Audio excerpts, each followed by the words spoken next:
अचानक कोई बेहोश हो गया तो क्या करना है? अगर शूटिंग पेन अचानक हो, मान लो किडनी स्टोन का पेन है, गॉल ब्लैडर स्टोन का पेन है, कैंसर का पेन है, तो उस वक्त हमें क्या करना चाहिए? So that we give an instant relief to the patient. या फिर यूँ बोलें कि किसी का ब्लड प्रेशर शूट अप कर गया, इसी वक्त अगर उसको कंट्रोल करना है, वो भी बिना किसी दवाई के, तो क्या कैसे करना है? किसी का ब्लड शुगर एकदम से ऊपर चला गया, उसको नीचे लाना है बिना किसी दवाई के, और वो भी इंस्टेंटली, तो क्या करना है?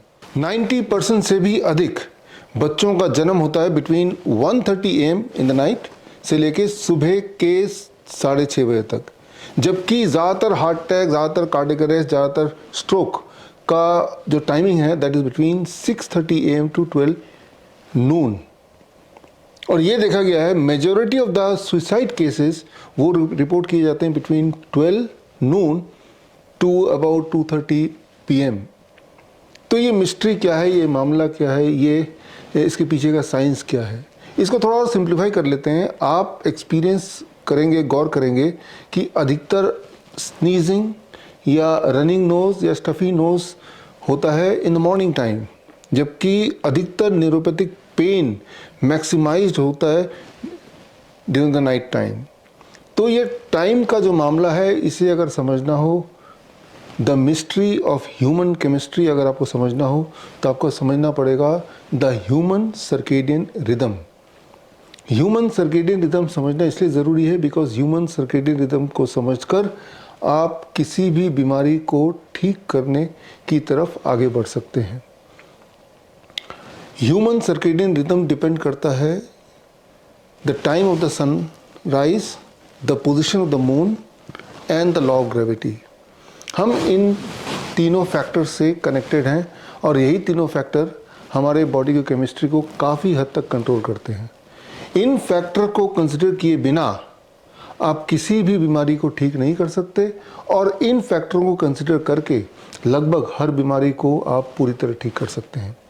हमारे पास जब पेशेंट आते हैं, चाहे वो क्रॉनिक किडनी डिजीज़ के पेशेंट हो, चाहे वो कैंसर के पेशेंट हो, चाहे वो बोन डिजीज़ के पेशेंट हो, या normal diabetes, heart disease etcetera के पेशेंट्स हों, जैसे ही हम सर्केडियन रिदम के प्रिंसिपल्स, प्रोटोकॉल्स को उनके लाइफस्टाइल में डालते हैं, within the first 72 hours हमें उनमें clear cut improved blood report या इम्प्रूव्ड सिम्टोमेटिक रिलीफ दिखता ही दिखता है। तो ये कनेक्शन है between the sunrise timing, the position of the moon and the gravity. इन तीनों का जो कनेक्शन है, उसकी जो मिस्ट्री है, उसका जो साइंस है, वो अगर आपको समझना है तो आपको पढ़ना होगा my next book the circadian doctor. ये किताब मैं रिलीज़ करूँगा। मैं आपको इन्वाइट करता हूँ फॉर ए लाइव ट्रेनिंग। इस ट्रेनिंग के माध्यम से मैं कुछ ऐसी बातें बताऊँगा जिससे आपके लिए इमरजेंसी हैंडलिंग आसान हो जाएगा। Emergency medical handling. अचानक कोई बेहोश हो गया तो क्या करना है? अगर शूटिंग पेन अचानक हो, मान लो किडनी स्टोन का पेन है, गॉल ब्लैडर स्टोन का पेन है, कैंसर का पेन है, तो उस वक्त हमें क्या करना चाहिए? So that we give an instant relief to the patient. या फिर यूँ बोलें कि किसी का ब्लड प्रेशर शूट अप कर गया, इसी वक्त अगर उसको कंट्रोल करना है, वो भी बिना किसी दवाई के, तो क्या कैसे करना है? किसी का ब्लड शुगर एकदम से ऊपर चला गया, उसको नीचे लाना है बिना किसी दवाई के, और वो भी इंस्टेंटली, तो क्या करना है?